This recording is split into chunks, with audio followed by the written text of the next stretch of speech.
Whoever finishes the coffee pot, please empty out the glass.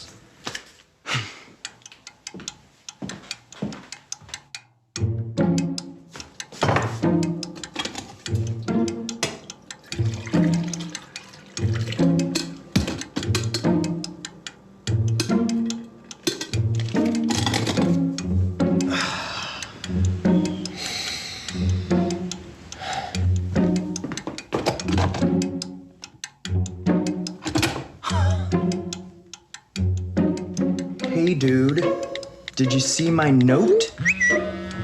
Mike, he wrote me a note. That's the nicest guy ever. I couldn't have asked for a better roommate.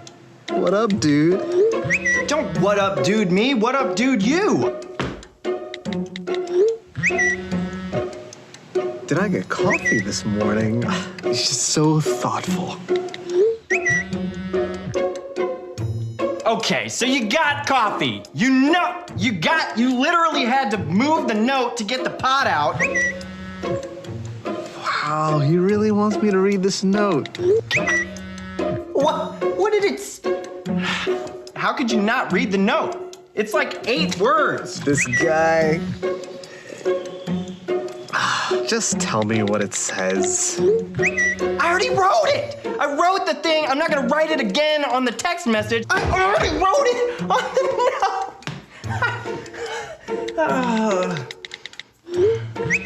note. He is so intentional with his communication.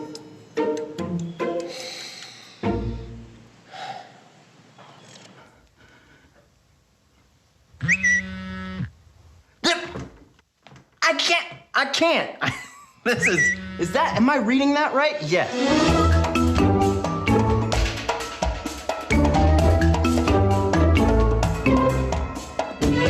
I hope I can be as good of a roommate as him one day.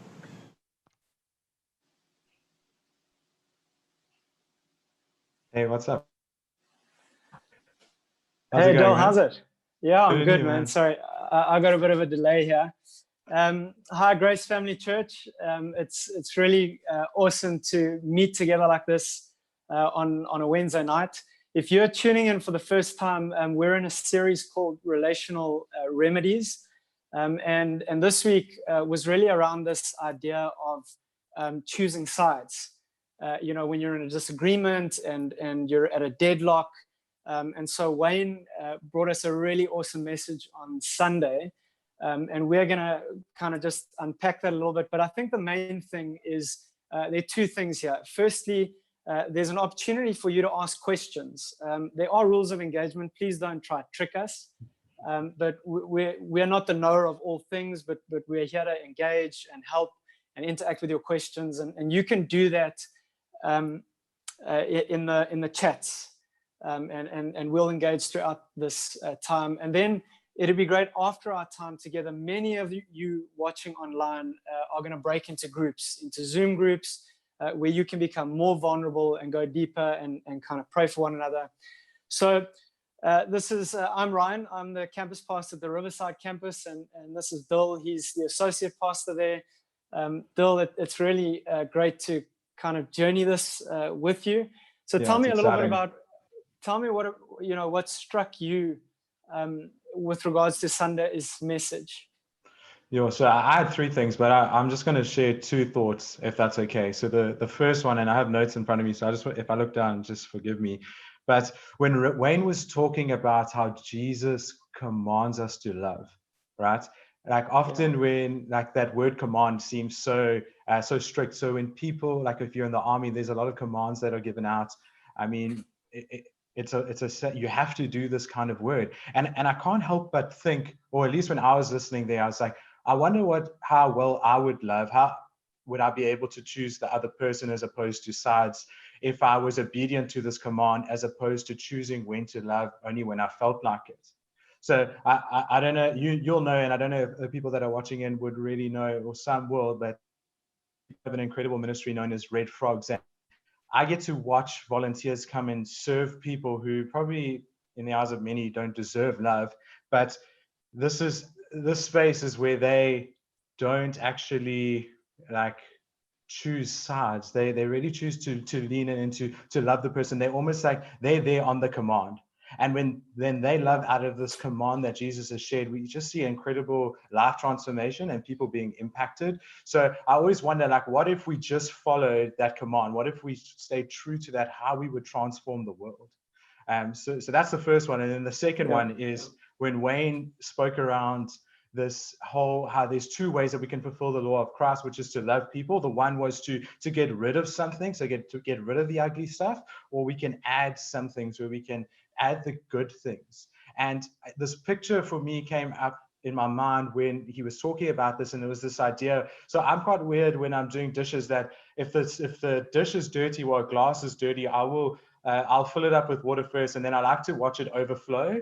So I like to watch the dirtiness of it overflow until the glass is somewhat clean, and then I'll clean it properly. And I feel like that's a similar principle, because Wayne was saying, and I feel the same as him, where it's a lot harder to get rid of the ugly things as opposed to fill with the new. Because when we fill with the good stuff, the ugly stuff flows out naturally. Sure.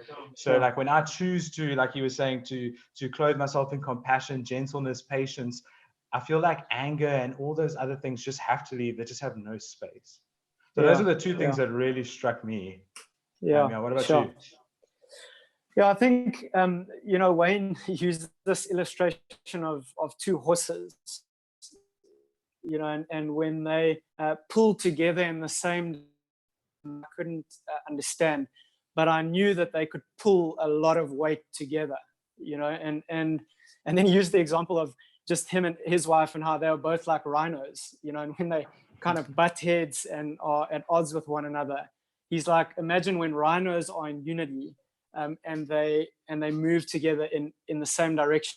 It really made the point of the power of unity. And so I've kind of been unpacking that with my wife Kirsten and our family. We've been thinking a little bit around that, and I've been struck by Psalm 133, where the psalmist says how amazing it is when brothers or family members, they live in unity. And he gives this illustration. He says it's like dew that goes down the mountain, and he gives another illustration saying that it's like oil that goes down Aaron's beard. And I think the point that the psalmist is making there is that when families or relationships are in unity, that's where there's influence. It's kind of this dew going down a mountain and oil going down a beard. It spreads, it influences the family and the people around the family. So, and the psalm ends by saying, and it is in this place that the Lord grants a blessing. So I think what Wayne touched on was significant. Maybe to illustrate it, Josh and I, we were rounding up the evening today playing PlayStation together, and in the PlayStation, you have the option to choose like which side you can put your control on, Now it was Manchester United against Manchester City. And I said to him, nobody in the world supports Manchester City. Everybody supports Manchester United. So I moved my control there, Not true. and my little boy, he knows if I'm going to play against him, he's going to lose. He is only 7. But when he's like, Dad, can we play together? Can we play on the same team? And he moves his control to the right side of the screen. The game was so fun. We were passing the ball to one another. We were cheering. We were shouting. We were unified, and we were on the same team. And I think that that's the power of unity. Even in a simple PlayStation illustration, it makes the game of life more enjoyable. So I think Wayne really challenged me with that, and can see how I've got so many ways in which I need to grow. That's so good. I mean, I really resonate with the whole PlayStation thing, maybe because I'm a guy and I like to play PlayStation. But like you were saying with playing soccer, like there's often times where I've got to do that very same thing with my mates playing FIFA. And often we would choose opposing sides. And when we do that, we would get really upset. I mean, when I played with my brother and we chose opposing sides and one of us lost, a lot of anger would come out, and it wasn't pretty. Like remotes were flying. At some point, there was only allowed to be one controller because there wasn't another one. But when we played together, like it was interesting because you're not used to it, but you enjoy things so much more, and you communicate, and it's just a lot of fun. I mean, even when you're talking about this choosing of sides, I'm super guilty of choosing sides. Like, I don't know if it's my personality or if it's like a human thing, but I can so often lean towards the side which is similar to me. So often if I believe this is right, I'll stand with those people. And if I will often stand with people who think similar to me by nature, I would want to think the same way. So when someone brings opposing thoughts, I often struggle with that. And I just love it because Jesus came, and not to choose sides. He came to take over, like Wayne said. But not only that, when he came to take over, he came to make one side, and that side was the one of love, which is like how we should all be on the same team doing this together, you know? Yeah. And I think I had a thought and then a delay happened. So for me, I think, well, let me put it this way. Like, where I've been challenged is just this unity within relationships around, like, it can, if we're going to get practical, you know, like between my wife and I, it's like, do we go with my mom or do we go with her mom's opinion? You know, when one of my kids come and play one up against the other, you know, daddy said or mommy said. And so there can be kind of the splitting off, you know, is it my way or is it her way? And I think, is it this parenting approach or that parenting approach? And I think it can even happen theologically. You know, we can use the Bible to actually undermine the very principle of love that you're alluding to. So, you know, this idea of unity and navigating the tricky territory of choosing sides is a big deal that Wayne put his finger on in terms of the Relational Remedies series. But Dill, I think I would like to dive into and just give our viewers an opportunity to ask questions around some of the things that they're processing with regards to the weekend's message. So I've got one message, one question to start off with. And one of the viewers has asked, what practical steps can one take when there is constant disunity in your relationship? I don't know if you have any initial thoughts, though. I've got some thoughts, but do you have any? You know what? I'm gonna answer first because I'm newly married and I'm feeling the unity a lot at the moment. So Sure. I'm gonna, but I'll try give it a bash when you're done. I think you're a bit more experienced, and I'm not ashamed to say that. So you can go first. Yeah. Cool. So I think when I've experienced or seen families in this constant deadlock, you know, of disunity, I think one of the most helpful things that I was coached in or learned was the necessity of getting third-party advice.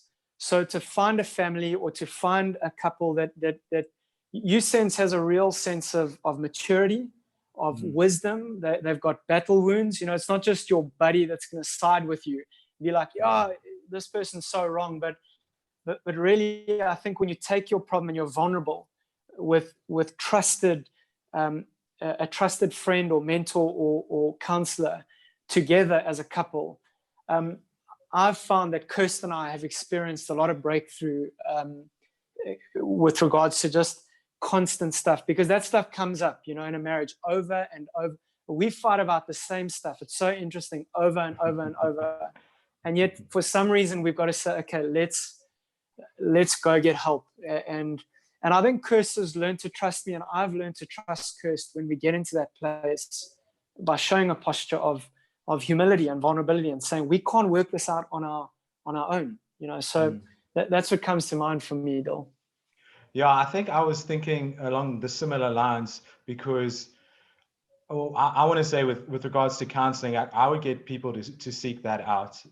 So often counseling, or when people go to look for counseling, they feel like it's so shameful, like, oh my gosh, I'm going to get help. And I think as people, we don't like to get help naturally. We want to do things on our own. We want to be in our own control. And if we have to seek out counseling, it's almost relinquishing some form of control and being vulnerable. And often vulnerability is something I believe that helps with unity and it's a communication thing. So people are able to see what's going on inside. So I would do that, and I'd start asking the questions like, what is bringing the disunity? Like, I'll be bringing that before God. Like simple questions, just to try to really get down to the roots. I mean, that's my 2 cents on that. Yeah. Any questions? Yeah. So I mean, I just saw one that's come up now. So I'm going to ask it to you, and then you can let me know. So it says, I'm struggling to form a truly genuine bond with my stepdaughter. There are a lot of little issues that plague, like extreme anxiety from her side, which make it hard to parent. How do you navigate that? Sure. I think maybe something that comes to mind for me in the context of a difficult relationship is, and it is really difficult, and I'm no expert, in this area, but I think the posture of a servant, and I think when the opposite relationship thinks that I really believe that this person has a genuine concern for my welfare, because what's best for people is actually what's best. And I know we can get into a debate about how do you define what's best, but when there's that heart, of I have a genuine concern for your welfare, and I showed in my prayer life, I showed in my acts of service, I showed in relentless and repetitive, long-term, perseverant moments of sacrificial love. I think that is a characteristic that even Mark Perret was referring to last week about love being patient and love also always persevering. And that idea is like this picture of a log, in a fire. And it's kind of when this log is feeling the heat and burning and crackling, and it hangs in there, you know what I mean? Regardless of how bad the relationship gets. And I think that is something that will change the relationship. But that's kind of what comes to mind for me. Yeah, I think also along the lines of that, I mean, I'm the kind of person that likes to recommend books and podcasts, and not that they're always helpful because it's a lot of just information stuff, but often we can absorb a percentage of that. And I don't know if this is helpful with in parenting, but I know Gary Chapman, if I'm aware, if that's his name, speaks around like the different love languages, and it came out with understanding your spouse or the person that you love, their way of being loved, and how that actually gives so much. It's very helpful in loving them the way that they need to be loved, as opposed to loving them the way that you would normally want to be loved. Now, I think if I'm correct, he does. I don't know how old your stepdaughter is, but I do know that I think he's written a book for love languages with teenagers. So it's how to interact with your teenager. So in terms of reading up on some content, that could really be helpful, because I know his stuff is good. It's definitely helped Ash and our marriage of 1 whole month so far, and just learning how to love her in her love language. So that's what I would say. Bill, here's a question. I mean, you've just kind of come out of this season, but the question is, how do you get through a season of singleness and waiting? Now, this isn't really about around the idea of choosing sides, but I think it might be interesting. I just want to hear your thoughts on how do you get through a season of singleness and waiting? Yeah. Sure.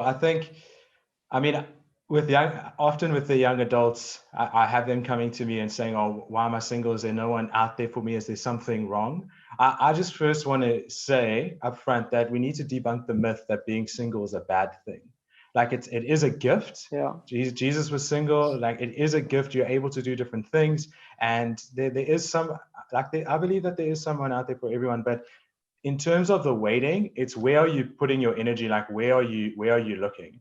So if you don't know Carl Lentz, this pastor in America, he used this great analogy that really struck me when I was single, and I was like, oh God, where's the person for me? What do I need to do? Like I just want to meet someone. And he uses this analogy of there's 2 roads, and you are running on your lane, and you need to be running straight towards God. Like it sounds so cliche, but putting God first, and you're running. And he says, as soon as you start looking up and you want to look to the side to see if there's anyone there, you put your head down and you keep running until the moment comes where you're running and you're like looking up a bit, and someone ends up running in your lane with you. So I would stay focused on God, in this time. And that's so easy. It's so easy to say. But that's what I would encourage. Like, I mean, when I started really pushing into God and focusing on him, like Ash just came around. Like, I wasn't so focused on chasing something that was this like fairy tale or idea, but it was God genuinely put someone in my life who was chasing the same thing as me, and that was him. Yeah. I think you make a good point, Bill. You know, I've found even in my season of singleness, the human heart that I've found is we're always chasing. We want the next thing, you know. So from singleness, I want to get married. Then from marriage, I want to have children. From children, I want to climb this ladder. And so that perpetual thing that happens inside of me, certainly it doesn't go away, you know. So I think it is, the seasons of life that we're in require wisdom to navigate. And I agree with you that the scriptures describe singleness as a gift, and a lot of people don't see it that way, but it is a gift. It's an opportunity to do things for the Lord and for yourself that you can't do when you're married. I think the scriptures say that when you are married, life becomes more complicated. You know, and I know as a single guy, I didn't want to hear that. Yeah. I think the singleness season was difficult for me because I was needing to look to someone to complete me, you know, and really trying to tap into the gospel around, no, Jesus does complete me, you know, and there is Christian community, and there is community where I can be vulnerable and I can share at a level that I'm built and designed to share. And that need or that intimacy that I was looking for in many ways was fulfilled, you know. So can I just add one more thing with that? I remember a mentor of mine challenged me. I have a few mentors that often will just ask me a question and then leave me to go deal with it and really process it with God. And they said to me, why do you need someone? Like, what is going down deep inside? Like, is it a loneliness thing? Are you, like you said, are you feeling like you need to be completed? Like, if you're not able to be whole with God, like, how are you going to be whole with someone else? You know, so I was severely challenged by that, and I had to leave and really process that with God. And that's when things started changing for me, because I wasn't worried about finding someone. I was so focused on God, and boom, Ash was there. So I saw a question here, Ryan. There's you go. Yeah, can I go? So I saw one that says, in an argument between a couple, how do you know who's right? Now, I don't want to make light of it. I just wanted to say, I heard someone gave me this piece of advice, and I wouldn't recommend it. And Ash and I use it as a joke, and sometimes it diffuses situations. And they say, you can go back to the person and say, you're right. You just tell them they're right, but in the wrong way. And then everyone laughs, and no, I'm joking. That's the worst piece of advice. Don't ever take that. But I think in an argument between a couple, how do you know who's right? Paul Rani actually told me this, or he said this with Red Frogs. I don't know if he said it or it came through from Red Frogs. And they always say, win an argument, lose a friend. Because people come in and they start talking about God, and if you're willing to argue and to fight against them to try to be right, you lose a friend. You lose the potential to be in relationship and friendship with this person. So before asking who is right, I'd ask the question of, why do you need to be right? Like, what is it that you need to be right about, and what's going on inside? I don't know if you have anything to say. The scripture that comes to mind for me that has always been a challenge in arguments between Kirsten and I has been from the book of James, where James says, what causes arguments or fights and quarrels among you? And then he says these words. He says, it's because you're not getting what you want. And then he says, and so you kill. And I think he's just using a metaphor there for kind of the experience of death, separation in a relationship. You kill one another with your words, with your demeanor, with the cold shoulder, with going to separate rooms, with 1, 2, 3 days of manipulation. And I think there's something in that I've learned around when I'm fighting for my case, what do I really want? You know, and why am I not getting what I want? And trying to understand, what does the other person want? I think Wayne touched on this, you know, to listen, to learn, and then to be other-centered around what do they want, and you know, where we've found each other, a little bit like the PlayStation analogy. When I'm on this team, Manchester United, the best team in the world, and my wife is on the Manchester City team, the worst team in the world, not to offend anyone. For me, it always comes down to a vision for the league. You know, I think when you've got a bigger vision in terms of what are we after, what are we really going after here, it kind of helps in that debate of my side, your side, rather than there's a bigger picture here, you know. And for Kirsten to find ourselves talking in that category, I found helpful. But so often my arguments are around, I want this, and I want it my way, and I want it done this way, and then we quarrel and we fight. And James really speaks into that, you know. Yeah. And also, I think it determines also what it is, what is the thing they're wanting to be right about? Like, is it a really big decision? Because then if it's something that's big, like, I think you need to be seeking like what God has to say about this thing in prayer. I think you need to be seeking out some wise counsel. I think the Proverbs talk about that. So going to these, or maybe a counselor, or a married couple who you've chosen to speak into your life and saying, hey, we're struggling with this. What do you guys think? Because sometimes you need an external perspective, and not from the whole world. Like, we're not going to post it on Facebook or Instagram. We're going to go to that one couple that we trust, and that's where that stuff stays, who aren't biased and that hear God's voice clearly. So I think I'd probably do that. And that's something that Ash and I are trying to set in place as couples that will speak into our life. Yeah. I saw you looking at a question there. Yeah. I don't know if our viewers are experiencing a bit of a delay. I asked for that, but I think we'll just navigate through it. You know, we're learning how to do this stuff right. And you know, Bill, I've wanted to have the whole church in my home, and it's so amazing, this opportunity. Like, they're in my home, and that's quite cool. But it is. We've got time for a few more questions, though. So there's one here. You know, how do you differentiate between being humble versus someone in a relationship taking advantage of you? I feel like I need to think about it, but I need to think about it. Do you have anything off the top of your head? Like, I get like the first word that comes to me, I don't know if this is the best advice. I think there's a difference between being humble and servant-hearted and being a doormat. I mean, Jesus was assertive, but he didn't allow people to really walk over him. Like, he knew who he was, his value. And because of that, he was able to love and not allow it to affect him so much. That's really what comes to mind for me. Yeah, I think it's quite that's a really challenging dynamic, and I don't know what the spectrum is, or the elastic kind of how big the taking advantage of me is. You know, I think for me, humility is I love the definition of, it's not thinking of myself as less. It's thinking about myself less. You know, and I remember Tim Keller speaking about that the times that we are the happiest in life is when our eyes and our consciences and our minds are off of ourselves. You know, we're looking at a mountain or at something else.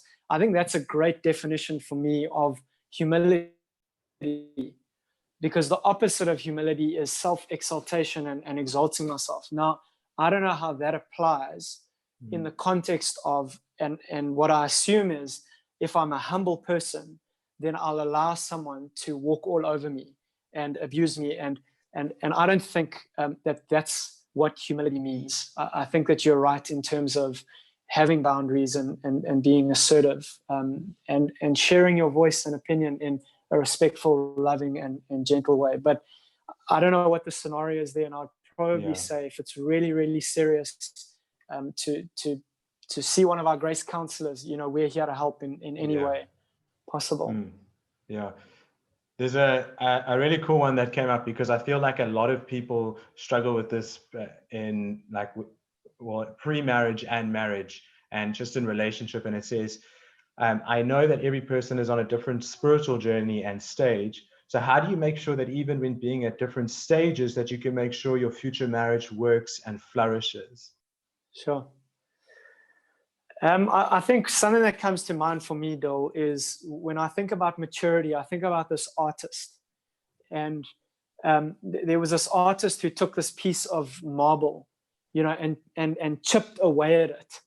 And at the end of this kind of work of art was this beautiful statue, and I think that's what I think about when it comes to maturity, is that God is the one who chips away, and what's left is the image of Christ. That's what he's about.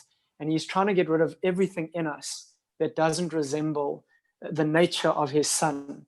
Now, when we take the chisel and we try and change our partner, our spouse, the relationships that we're in, I think we're taking on board something that maybe doesn't really belong to us, because we try and mold, and then that person doesn't meet an expectation, and then we become condemnatory by nature, and so I would say, as I say, God, work on me and work on my maturity.